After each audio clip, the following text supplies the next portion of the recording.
Purpose for spending time in the Word for me is to kind of reflect, but at the same time remind myself of what this life is all about.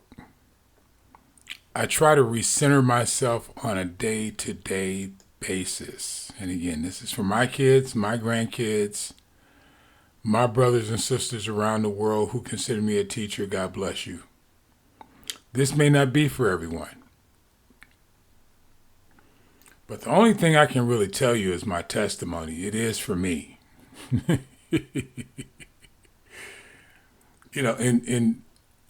In growing up, what I've learned, or some of the things that I've learned, we've all learned a lot in our growing up.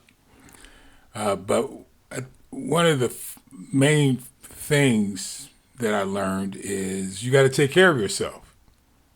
I think we all grow up with that. That's called survivor's mentality in my book. That's what I call it.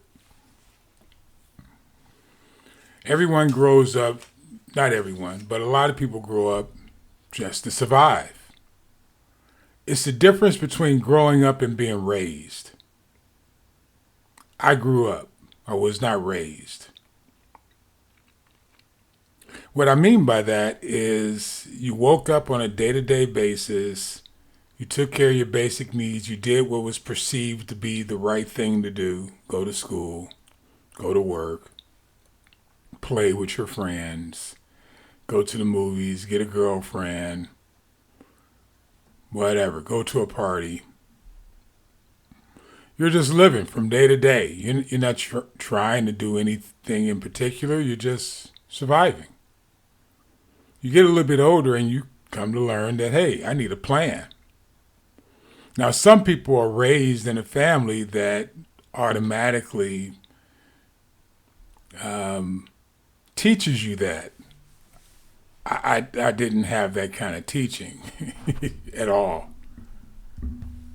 I had no type of teaching where I was in touch with myself other than I got to go to church with my grandma up until I was the age 6 or 7 years old when she died.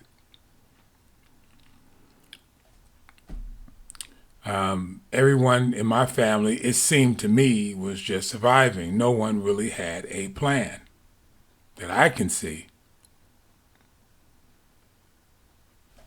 So when I had my daughter, and I got involved with her mom, Patricia, I tried to put together a plan, and then I learned, hey, everybody doesn't buy into your plan.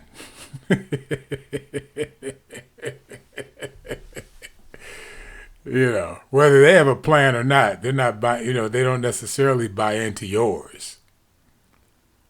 And you get slapped with the reality that everyone's survival looks different.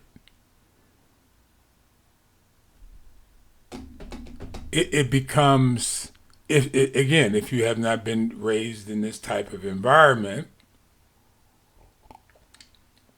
it becomes difficult to navigate all the different personalities that you run across when you're growing up and you want to be successful at something, doing something somewhere with somebody. It's not as easy as they try to make it sound in these books or these audibles or whatever. There's got to be more to it. Well, there is more to it. It's understanding the spirits that you're dealing with, not on the inside of others, on the inside of you. It's dealing with yourself. It's dealing with myself. Healing first takes place in you. Without being properly healed in certain areas of your life, it makes it very difficult for you to get into the promised land. I didn't say it makes it impossible. I said it makes it very difficult. What you do need, though, because love covers a multitude of sins, are other people who are healed in areas that you may or may not be healed in. But no one's going to want to deal with you if you're not honest with yourself about where you're not healed. If you're in denial about needing healing in certain areas of your life, then and you can't deal honestly with yourself, you will not attract people who deal honestly with themselves in areas that they need healing. Give and it shall be given. There's a yin and yang to life. And you have to be well aware of yourself, not other people. I know some people who are just so excited to hear about other people so that they can judge them one way or the other.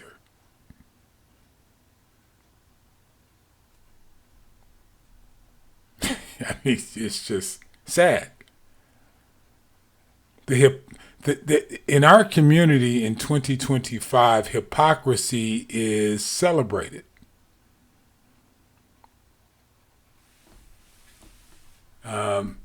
Teaching that focuses in on personal gain is celebrated. To some people listening to this, they're gonna say something like, "Well, what's wrong with that? Everybody wants to be." Yeah, that's the point. It's not about survival. There are people who take people into their lives just for the purpose of taking advantage of the people, not to be a part of their lives.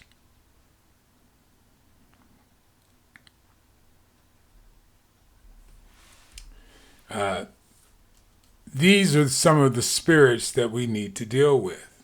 I think I got the wrong glasses on for this. I think I need these.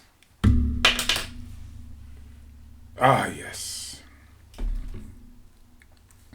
So in Joshua chapter 3, as we left off in the previous video number 6 of Joshua chapter 3, video 6, we talked about this. This is video 7 of Joshua chapter 3. We're finally dealing with the 7 spirits that you have to deal with on the inside of you.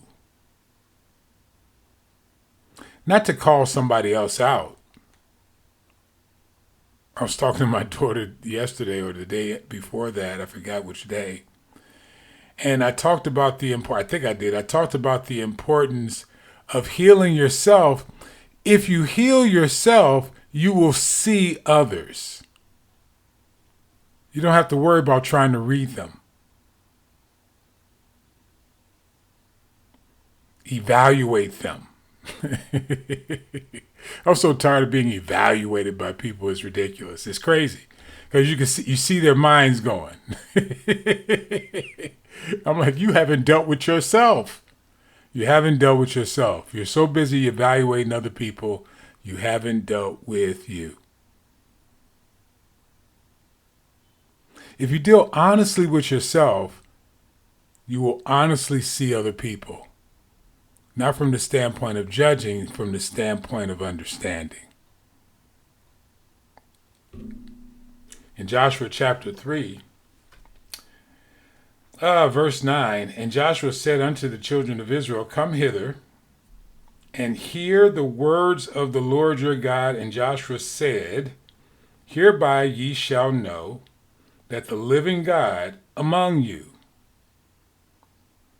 and he will without fail drive out from before you the Canaanites, the Hittites, the Hivites, the Perizzites, the Girgashites, I think it's Girgashites, Amorites, and the Jebusites. These are 7 tribes, Canaan.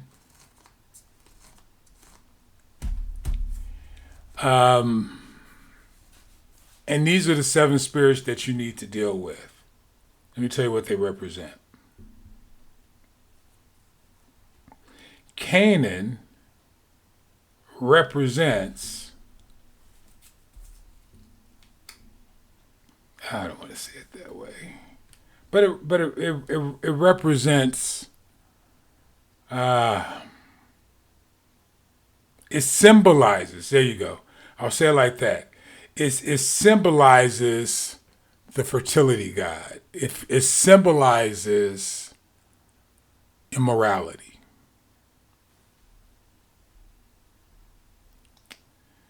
It symbolizes storms.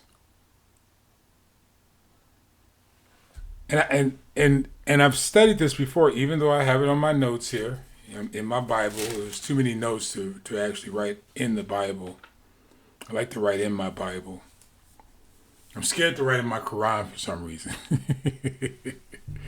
But I love writing in my Bible. But it symbolizes, in a certain way, death. It symbolizes a form of death by sacrifice.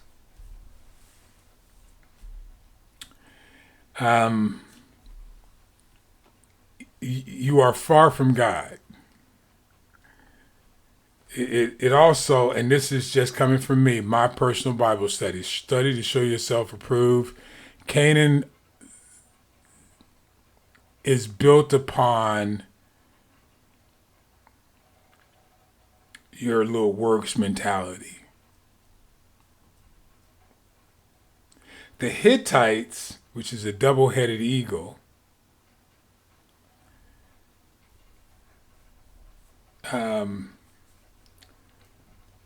which celebrates the cosmos, is all about having a lack of trust and fear. You're in your mind, you live in terror. You're scared of everything, or most things. It's predominant. You're scared to fail. You're scared to win. You have a Hittite mentality. The Perizzites are villagers. They just lack purity. They're not pure in anything that they do. They're more focused on their little earthly desires. Perizzites like to accumulate stuff.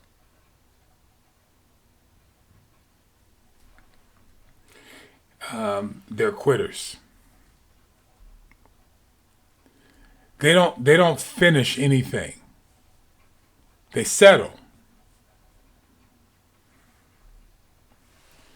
Girgashites are a little different. They're just low quality. And they pretend to be high quality.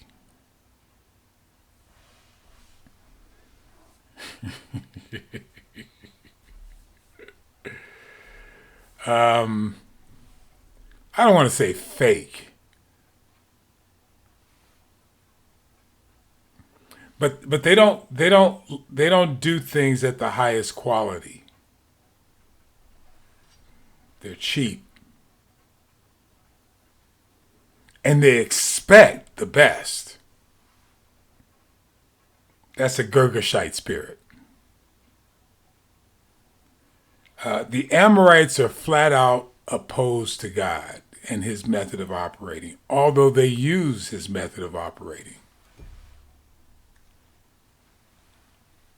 Genesis chapter 15, 16 I have here, in Joshua 9, I'm sorry, Genesis 9, 25 and 26.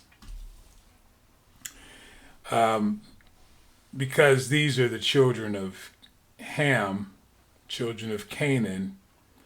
And again, I've gone over this many times in this series about how Ham misused his authority as a son of Noah.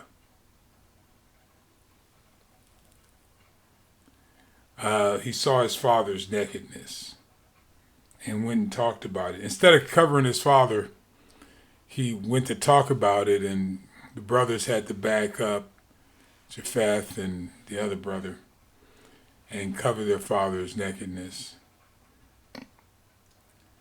Um, so the Amorites, let me, I want to use the word they're bitter.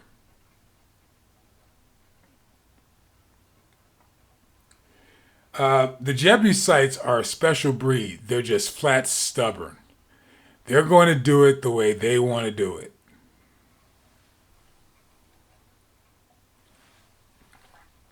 Now, the reason why I'm giving you this, and you're going to have to go over this over and over again, because as you read about these spirits and you read about these tribes, as you go through the Bible, you should be aware of the type of spirits that you're dealing with.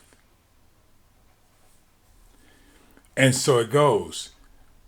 When you're dealing with yourself, you should be aware of the type of spirit that you're dealing with. And when you deal with yourself, you can see the type of spirits that other people are dealing with. You don't have to ask.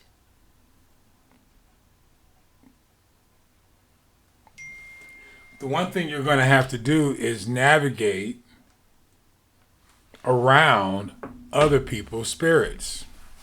You can't be so inflexible and demanding that when you run across these spirits, you all of a sudden take it personally. No, it's nothing to take personal. It's just the spirits that they're dealing with. Oftentimes when you're dealing with some of these spirits, because you don't take it personally, they'll consider it a challenge to get you to take it personally. Don't take that personally either. They will push buttons and put you in all kinds of situations because you're not responding to their spirits. These are the spirits that you need to conquer first in yourself before you go out and try to conquer them in other people. If you do not do that, you will come across very hypocritical and be a bad witness.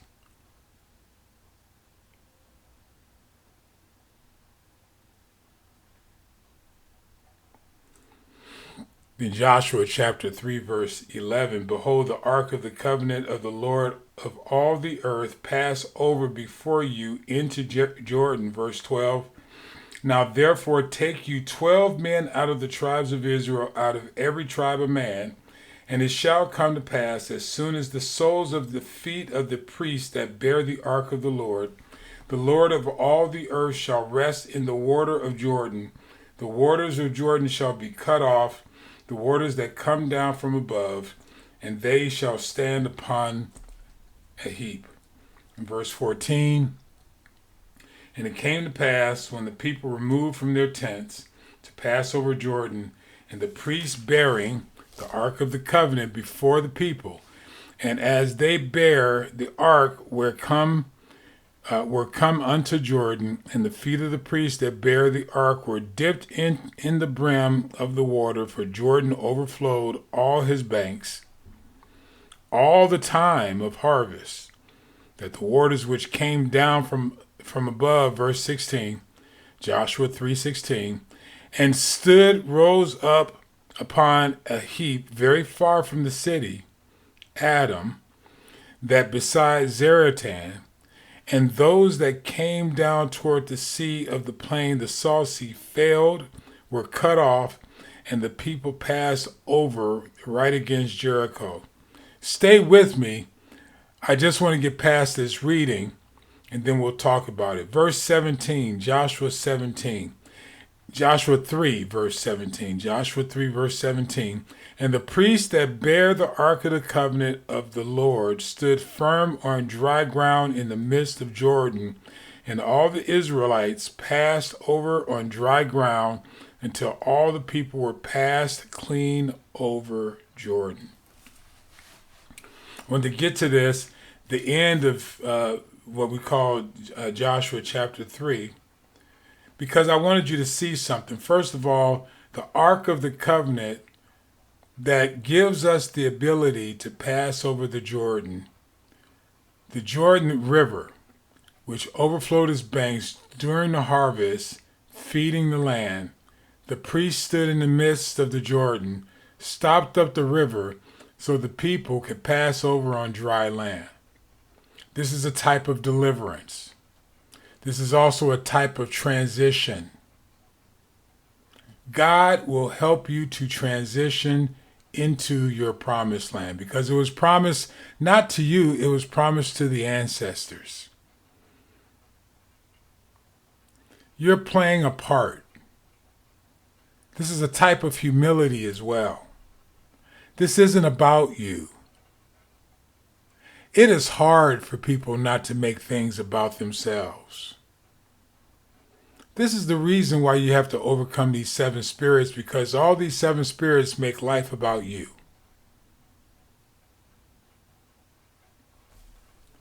And for you to help other people to get to a place where they can overcome these 7 spirits, you have to overcome these 7 spirits so that you can understand that life isn't about you, and you can help show other people through demonstration, not preaching, that life isn't about them either. It is God that stops up the waters, not your works.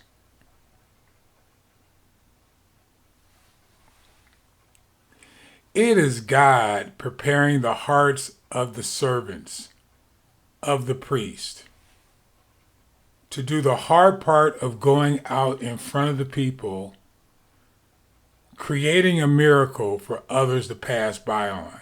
If this is something that you're choosing to do in your life, which is to create the miracle, it is not about you. It is about the people.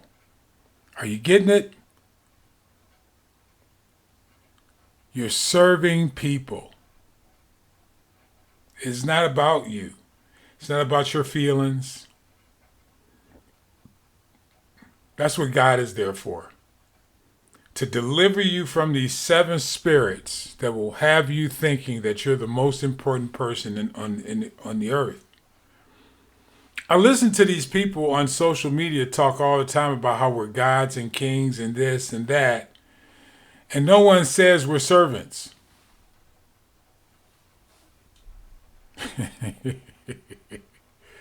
No one says that we're supposed to die to ourselves. No one says that we're here to usher in the kingdom of heaven. Or if we do, we're supposed to do it as kings. Okay, that's cool. But how do we do that as kings? We die to ourselves and we serve other people. We die to the 7 spirits on the inside of us, making us selfish. And we actually focus our attention on the needs and the desires of the people that God places in our life. Because you never know, it could be your success is wrapped up in someone else's success. Maybe you should stop trying to work so hard at being successful and work harder at being a servant.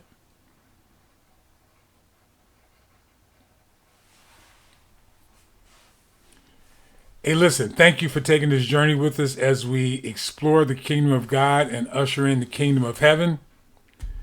If these podcasts or videos are helpful to you, please like and share them with others. And I certainly appreciate it.